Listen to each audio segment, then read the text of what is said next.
The whole world has changed upside down because of this extraordinary pandemic.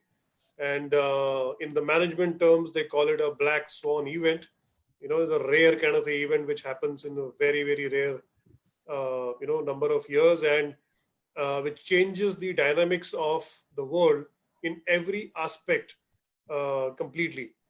So this is one of those events, and these kind of events actually change the way we think, the way we work, the way we do our businesses, the way we do or live our everyday life upside down. They changes 100%. It's a 360-degree, or I may say 720 degrees, turn in the way we operate in every aspect of life. So we need to be positive. We need to be learning. That's the only thing we can do right now. Now, the good news is, as you said, from various institutions, particularly this Oxford thing, and there are so many other players who are saying, or that the vaccine is just around the corner. We hope so. We are really, really hoping for it, that it happens very soon, and and the normalcy in some aspect returns back to our world. So from your institutes or the new colleges perspectives, or the way, I think what we need to tell our students who are going to be passing out maybe next year, or subsequently in the next 2-3 years, there would be a huge amount of expectations for people to know that what are the new things which are acceptable, which are not acceptable. So a lot of these things which used to be happening in a very some rare circumstances are going to be normal now. So I think the your curriculums, or the way you do your trainings has to be tweaked in that manner, that the students are mentally and physically very well prepared to join the hotels with that kind of a new skill and new learnings. So I think that will play the most vital role going forward.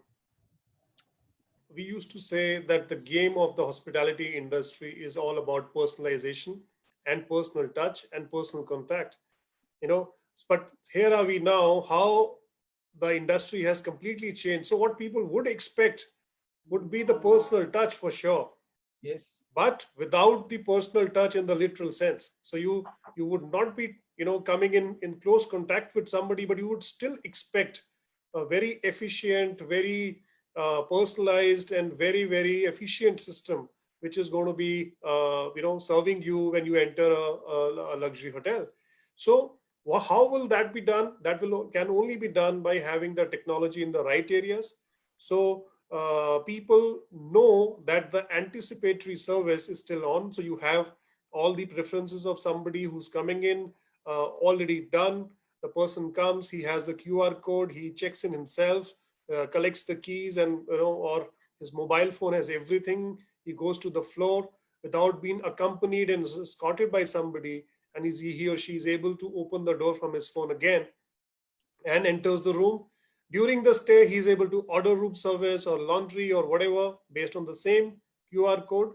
And also at the time of the checkout or before the checkout, he's able to see his bill, not only see his bill, but pay his bill and then come out of the property, show, check out on the system, do everything instantly on either through his phone or through his, through a QR code or through an email link, or in a way, whichever way the technology works. So I think this is something which will go and further go into much more areas. So it's not going to be only check-in, check-out. It is going to be involved more in restaurants. It will be in the bars. So you will not probably will see in a lot of city bars, you may not see a bartender, measuring a 30 ml or a 60 ml and giving it. You may have those auto pourers or dispensers where you push the button and you get a 30 ml of so-and-so branded whiskey, or, you press a button and it throws one glass of so-and-so beer. So I think all those things are bound to happen. They were always available, but this whole scenario is going to speed up that process, that this technology adaptation by the hotels or hospitality industry is going to be really, really, gathering momentum and speed. We want to retain the personalization, but at the same time, we will adopt the technology wherever required and wherever it helps the customer or the guest to have more efficient and more safe journey, into our hotels.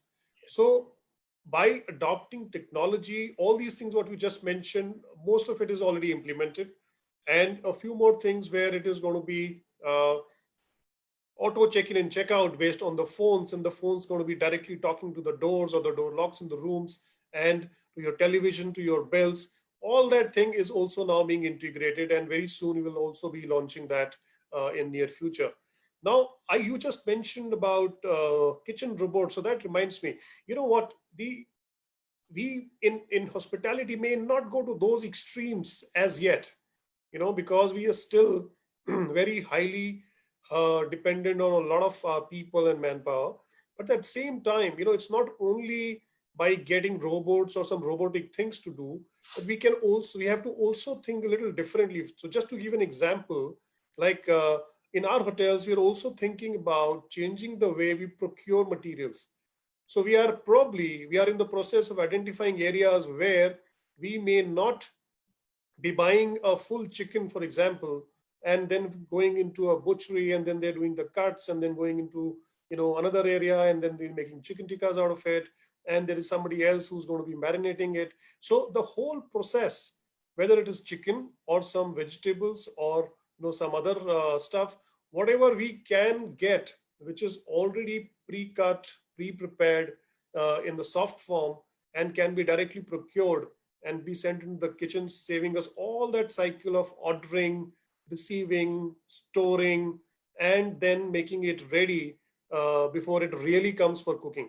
So all those 4 or 5 steps, we are looking at ways to reduce those 5 or 6 steps, so that we can really do a lot of time and resources saving. So this is another aspect of technology, and how are we going to improvise on the way we're going to work in future. I think the whole idea of allowing these entrepreneurs or the ideas in people to think about doing their own ventures needs a lot of planning, a lot of mentoring. So it is, if for every one Facebook which is a successful one, probably there is 1 billion startups which didn't take off, right? So, but those were the statistics maybe 25 years back. Today, I'm sure that statistics is not going to be holding true. For every new, startup which is successful, there would be quite a few which were semi-successful, which were may not be doing a $1 billion turnover or a market cap, but they still would be good enough, big enough to be successful in their own way. So it is not going to be two extremes of a hugely successful to nothing. So provided all these young budding people are encouraged, they need to be hand holded, they need to be shown the path. And this is in the coming times in India. I think this is going to be the order of the day, and particularly in hospitality, which is again so unique. The personality of the owner of a restaurant, or the chef of a restaurant, who's probably a chef come owner, is visible in the way, it's not, of course it is in the food, but even the way you welcome guests, in the way the menu is written, in the way the lighting is done, in the way the whole music is being played. Yes. So everything revolves around one or two people who want to be entrepreneurs, provided they have that confidence and the guidance to carry it forward. So I think this is a brilliant initiative. I don't think there are any parallels to this kind of an initiative yet. So I really congratulate. I think this is going to be hugely successful. And Abdullah, see, it's both. It's also infusion of technology, and Mhm. it's also infusion of ways and means to cut short the whole cycle, where you need more steps and more people and more storage space, and cut down on those resources which are being deployed by the hotel. So if you don't do all that, like just to give you an example, if you if there is a banqueting happening in a hotel of, let's say, 1,000 people, one week before, most of the half of the kitchen at least would be only doing the mise en place for that banquet function, which is happening 1 week later. Correct. Right. So right from the purchase, hundreds of kgs of stuff is being ordered. It is procured, times and money spent and the resources spent on checking those items. Then they are checked and then they're sent to the stores. In cold stores, imagine huge storage facilities, burning electricity to chill them and to keep them at a particular temperature. Then, 4 or 5 days before is issued by the particular commissary or butchery or whichever area, and then they start another 20 or 15 chefs will start cutting them and chopping them and start preparing all that. We call it pre-preparation. So all that will happen. They'll take 2 or 3 days. Then they will probably do marinations. They will do whichever shape they need to put all that stuff in, and then 1 day before, it will probably reach the main kitchen, wherever the banquet kitchen is, and then the actual preparation will start happening. Now imagine this versus a scenario where the chef would have ordered the chopped onions, that many kg, chicken tikka size chicken, or in that way, that many kgs, or so and so vegetable and the paste of ginger garlic, that many kgs, so many things of cream and something in that many kgs, and everything arrives at the chef's door at the hotel 1 day before the function. It is received, it's taken directly to the kitchen and the preparation done. You imagine, of course, this also means that some pre-work must have happened somewhere else. It's happening, it has to happen somewhere, right? Absolutely. So it's not happening in the hotel, so it's happening at somewhere else. And that is where your thing on entrepreneurship or building some kind of a package initiative and all those kind of places come in. So this is already happening all over the world, in the developed world. It is also now reaching our stores in various retail stores, what you see. So people for their homes have started buying it. They started doing it, but it is still to reach our hotels and our institutions where we're doing caterings and all that. But I think in the next few years to come, this is the way we will be operating. And I don't see any reason why any large hotel, and I won't say large, I will say even a medium or any hotel which is more than one restaurant or more than 50-70 rooms would be going and taking that model. For example, we have just adopted the new HACCP model. So that model is just been adopted just about a month back, which is very, very stringent in comparison to the previous one. So this is one which has just been done, but I'm sure there are many which are in progress. So this is related to the hygiene and sanitation about food and the food handling areas. But we are working on few more things which are related to, for example, air conditioning. Now, the way the air conditioning used to be in hotels, all that has to change with the new norms, right? So now we're talking about reverse air conditioning, how we're going to have the fresh air. So maybe the percentage of fresh air which is going to be mixed in the air conditioned air or the chilled air, all that thing is going to change. So I think in that area, and from the engineering perspective, environment perspective, energy perspective, I think there are a lot of changes being deliberated upon. A lot of these things, a lot of agencies and a lot of these hotel chains, including ours, are at work. And I think very soon we will adopt some of them, which is probably would also be certified. And, then maybe as we go along, it can also be included in your curriculums. Some of the SOPs which are related to immediately, which are related to COVID situation have already been implemented. These SOPs include the check-in, check-outs or the restaurant norms. And some of these SOPs are also, are done in view of the protocol by WHO and the directions by the governments, right? So these norms and these directions may not hold good 3 months or 6 months from now. So we have to continuously keep adapting and changing these SOPs and these protocols as and when the situation evolves. So for example, when the pandemic started, what was all right, in May is no longer valid. Today, a lot of things are allowed, where in May we used to feel that, no, this is not allowed. So I think we are still in very, very fluid and evolving situation. Let the whole thing go by. I think and it's good actually in a way that things are changing so that we are able to adapt to it.